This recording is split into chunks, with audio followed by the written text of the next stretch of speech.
Here we go. Welcome to our next session for the International Women in Business Expo Summit, which has brought together some amazing experts who have been generously sharing their ideas and their expertise to help all of us have more successful businesses, more successful lives, and bringing those two together. And someone who's amazingly great at that is our next presenter. Lisa Bowen is known as the mindset alchemist, and I just love the magical quality of that. And the more that I get to know Lisa, the more I know that she truly is an alchemist. She makes magic happen. Her session for this session is going to be about how to go from stuck to soaring. And I think we've all had times when we've been stuck in the mud and watched the birds above us and go, I want to be like them. So Lisa, over to you. Thank you for that wonderful introduction, Helen. And I thought we'd play a little bit. I've got a program, and it's available in my booth with a really silly investment price because it's an expo special. So check that out. But I thought I'd take a little section from the program. It's a 4-week program. Now, everything I've been talking about has been about energy, about frequency, and how this impacts our business. So if we just take a moment to think about some of the challenges we've got in our business. All right. Now you can do this with any aspect of your life, but I'll focus on business for this. Okay, so maybe cash flow isn't what we want it to be. Maybe we're having problems with our clients or our customers. Maybe we've got production problems. Maybe we've got sales problems, whatever. And all of these problems are external to us. But there's one common denominator. You. In my case, me. Okay. Now we go, yeah, but it's not my fault. This isn't my fault. That's my, and that's right. It's not our fault. However, as I mentioned in my previous talk yesterday, taking responsibility isn't the same as taking the blame. Now, I'm going to use an example just to help clarify what I'm talking about here. So I had some friends, I was staying with some friends who had a small business, and they were over in the Sunshine Coast, and they were complaining about their producer. They were having a product made for market, and there was delay after delay, and they'd spent weeks trying to get some information from this producer so that they could go to a different producer to get things moving. So we talked about this, and I said, "Well, look, how how are you feeling about this?" Well, there was frustration, there was anger, there was all these kinds of things. Well, these are a heavy energy and a frequency, and anybody who saw my talk yesterday will understand a little bit about the energy net and the frequency matches that we're in. So we discussed this, and I said, well, can you see how that frustration is stopping anything else from happening here? And a few light bulbs went on. Anyway, we talked about this. We did a little bit of work around this, and we all went to bed. The next morning, we come in for breakfast, and one of the guys goes, "You're not going to believe this." He said, "I've just had an email from the company with the information that they'd wanted, that they'd been asked after for over 8 weeks, and a step-by-step guide to moving forward." So, we think that we don't impact our business, but we do, because we do get frustrated. Of course, we get frustrated. We get angry, we get fed up, but what happens is that impacts our business on every level. So for our business to get from stuck to soaring, again, it comes down to us. We've got to take responsibility and say, okay, where am I impacting with my frequency? Where am I impacting what's happening in my business? Because until you do that, you can't change it. You can put all the strategies you like in place. You can do all the hard work, but you're not going to get the results you want. Or if you do, they're not going to be permanent because the underlying frequency is going to keep it right where it is. So I thought we just come back to basics and just come back to what I don't know how long you've been running your businesses for, but sometimes we lose sight of why we set up our business. So I'm going to invite you to just explore this a little bit, and you can go into as much or as little detail as you want. But my first question is, what do you want from your business? What do you want from your business? And it may or may not be the same as what you wanted from your business when you set it up. Yeah, I know when I first set my first business up 18 years ago, what I wanted is very different than what I want from my business now. So what do you want from your business? What lifestyle do you want to live? Why did you set your business up? How much money do you want to make from it? And I don't know about you, but that's also altered for me. It's actually gone down, not up, which is quite interesting because we're encouraged to scale and scale and scale, and I've actually gone the opposite way. But it feels much more congruent. It feels better, and I've got a lovely light feeling around my business at the moment because I'm not striving to do something that actually wasn't quite in alignment with me. Okay, so what impact do you want our business to make? Most of us set our businesses up to make an impact. We want to make a difference. So what is that impact? Is it the same impact that you wanted to make originally? Is it to make a difference locally, nationally, globally? Is it to leave a legacy? Is it your North Star? Is it just something much like I am? I don't choose to come back into this. It just became obvious that's what I'm going to do. Is it still what I started out to do? So really just when you've got some time, sit and think about that. And then the next step is how much time and money do we want to invest in our business? Again, that's very different for me now than what it was when I first set up. How much time and money do I want to invest in my business? How many hours a week do I want to work? Sure ain't 60. And how much money and time are we willing to invest? And then the next question is, how am I showing up? Am I showing up as the person who wants that business? Am I showing up as the person who's achieved that, is running that business? So there's a lot to think about in there. But honestly, when we come back to basics, the energy will shift just by doing these exercises. Just asking yourself those questions and reflecting.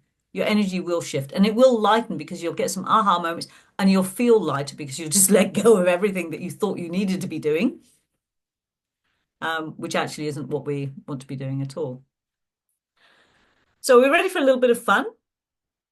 The next thing, the next question we're going to do, it's a little bit woo-woo, but I used to do this regularly, and I want to get back into doing it again because it's really quite powerful on a woo-woo level, of course, on an energetic level. Is your business has an energy of its own. It's an entity of its own.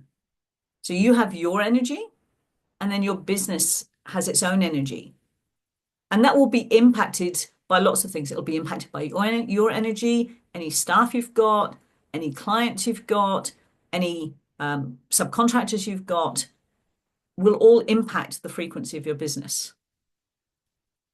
So the next thing we can do is to sit quietly and ask our business, what does it want from us? I told you it was a bit weird, didn't I? What does your business want from you? And again, this is a time, take time to sit and be still with this, okay? It's not a rush job. Take a bit of time. It's a bit like an energetic board meeting. I'm going to encourage you to divide your business into sections. So you've got your marketing, your finance, your production, all those different sections. So when you've got some time, sit down and write those all down and create them as separate departments. And then has anybody ever read Napoleon Hill, Think and Grow Rich? Or listened to Henry Ford, who said he would sit down at a table with lots of influential people who knew what he didn't. But Napoleon Hill sat down, and Bob Proctor did this as well. You'd sit down at your table and you'd imagine people that you want around you. So do this. So imagine you have head of marketing over here, you have head of finance over here, you have whatever, and have a conversation with each department. What do you need from me and everybody else this week for us to achieve our goals? Are we all aligned with our goals? And I'll tell you now, when you sit down and you do this, you'll find some departments are not aligned with the goals you've set. Honestly, this is a really powerful exercise. I know it feels woo-woo, but it's so powerful to sit down and say, okay, what do you need from me? And do this. And I recommend doing it every week. It doesn't have to take long. You know, the first one probably will because there's a lot of clearing to go on. But once you do this regularly, sit down and go, okay, guys, just as you would do if you had a team, you'd have a meeting every week, either at the beginning or the end, usually. Are we on track? What do you need to make this happen? Let's reflect on what happened. All those things. So just have a board meeting with you. I always say we because it's me, myself, and I. Okay, and my business. So we've got a board meeting. We've got a board of four right away. But do that. Break your business down into sections, just as it would do if it was a multi-million dollar business with hundreds of staff, thousands of staff. You would have departments. So have those meetings. And again, this takes time. You have to sit still and allow the answers to come. And they won't always come straight away, and they won't always come in the way that you expect them to. The universe doesn't talk to us verbally. Well, it can do sometimes, but it doesn't talk to us verbally like we're talking to it. But the answer will usually come in guidance. All of a sudden, something will happen. Like for me, I suddenly got this email about the expo last week. Oh my goodness, the light bulbs went off all over the place. Yeah, there was guidance. It was clear. It was like the what's it, the Super Trooper on stage. It was so bright I couldn't avoid it. Yeah, so you don't always get the answers in the way you would expect. So play around with that, and then prioritize your list. Treat it like a board meeting or a staff meeting, departmental meeting, whatever you want to call it. And then plan your week moving forward from that. And if you're going to do it at the end of the week and reflect, you've then got a solid foundation for the following week. And if you want to do it daily, well, you've got hiccups. Sometimes you've got a problem in a particular department. You need to have daily meetings to make sure everything is getting sorted. Then do that once a month. It doesn't really matter. It's up to you. It's your business.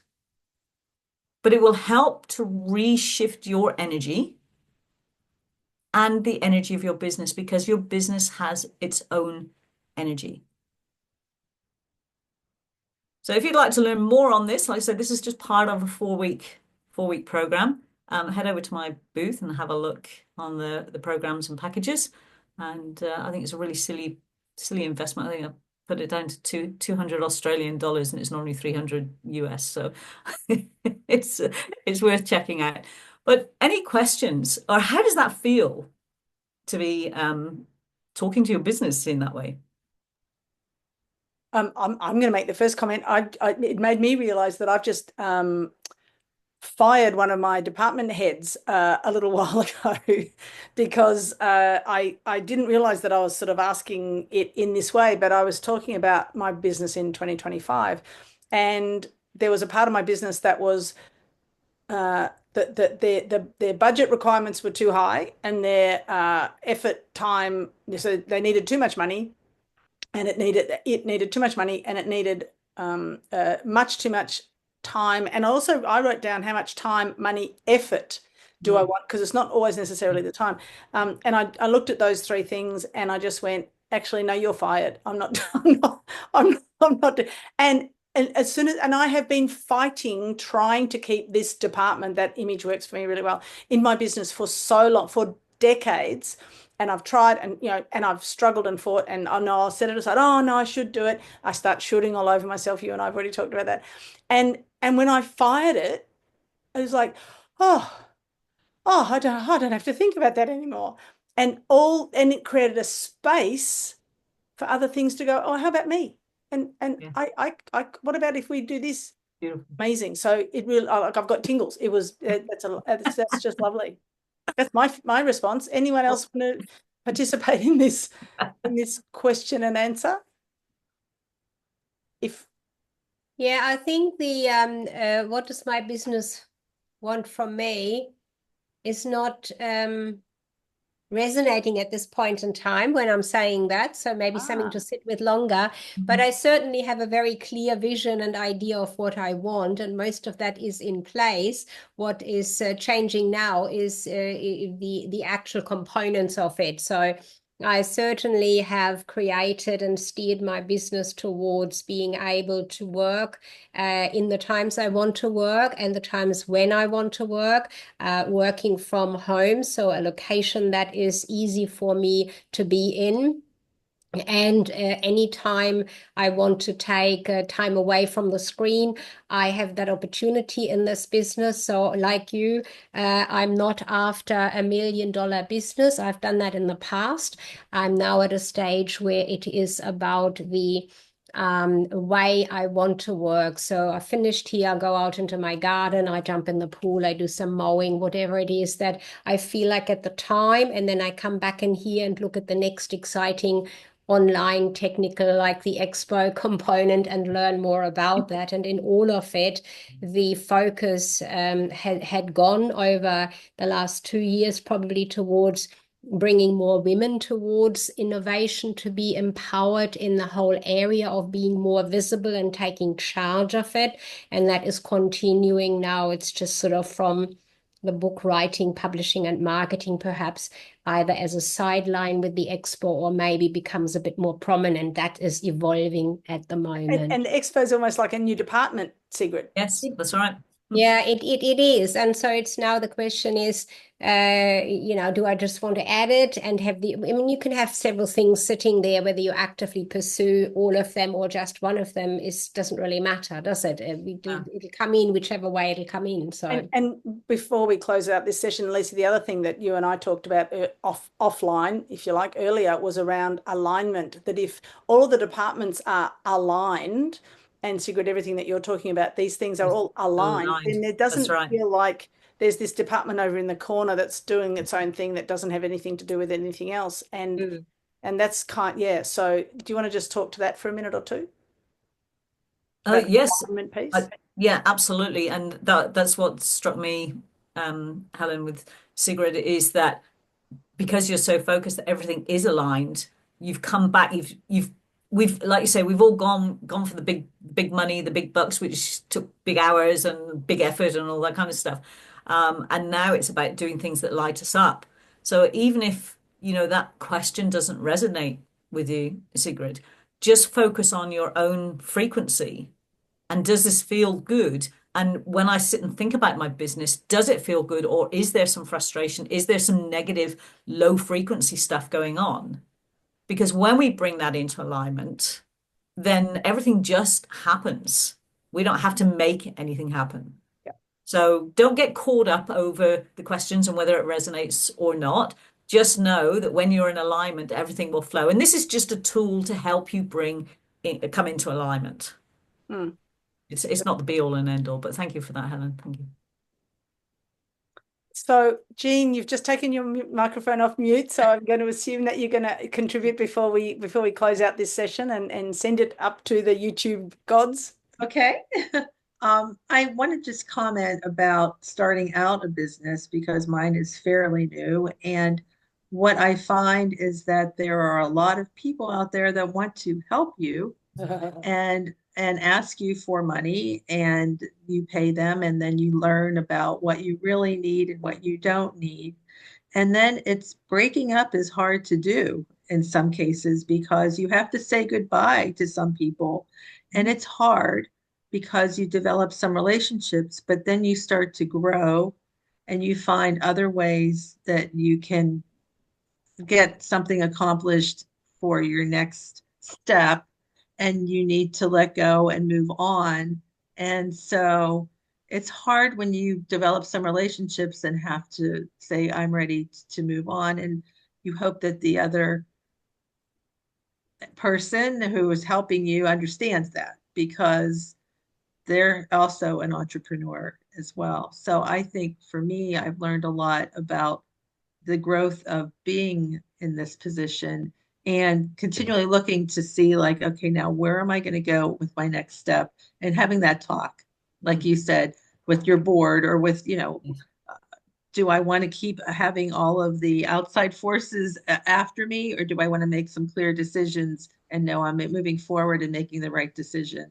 And sometimes it's hard because you question that decision, but you feel like I think I'm going the right way and I have to just stick with it. So it's a very interesting time when you're in this business, on your own. It is. And I think there's a couple of things that came out there, Jean. One is that when you are in full alignment, the letting go will be easy on both sides. Yeah. And also, when we start primary school, often our first teacher is the best teacher ever, ever, ever, ever. But that teacher is not going to get us through high school. Yeah. Yeah. So it's a natural progression. It's the same with coaching. I don't expect to keep my coaches and my clients forever. I expect them to evolve and go and find somebody who'll take them to the next level. Sometimes they come back to me and sometimes they don't. Exactly. I was about to say, and then sometimes they come back because they need another top up of your brilliance, your expertise, and then they go away and learn some other things, and then they come back. I am a great believer in coaches for a season, not for a lifetime. Absolutely. And I get upset with people who sign people up for 1, 2, 3, 4, 5 year programs. We'll work with you for 5 years. It's like, if I haven't grown enough to That's right. 5 years, if you've got to keep me for 5 years, someone's not doing a good job. Absolutely. On that note, given that you do a brilliant job, I'm going to wrap us up for this session. If you want to know more about Lisa, one of my recommendations is get into the YouTube list that you may well have found this video on, and go and listen to her other session, which was also fabulous. And people can find you easily by searching for Elise Coaching, I'm guessing, if they're not actually no longer at the expo that we're all Elise Coaching YouTube, Elise Coaching website, Elise Coaching. Just find her because she's fabulous. Thank you very much, Lisa. And we're going to close this one down.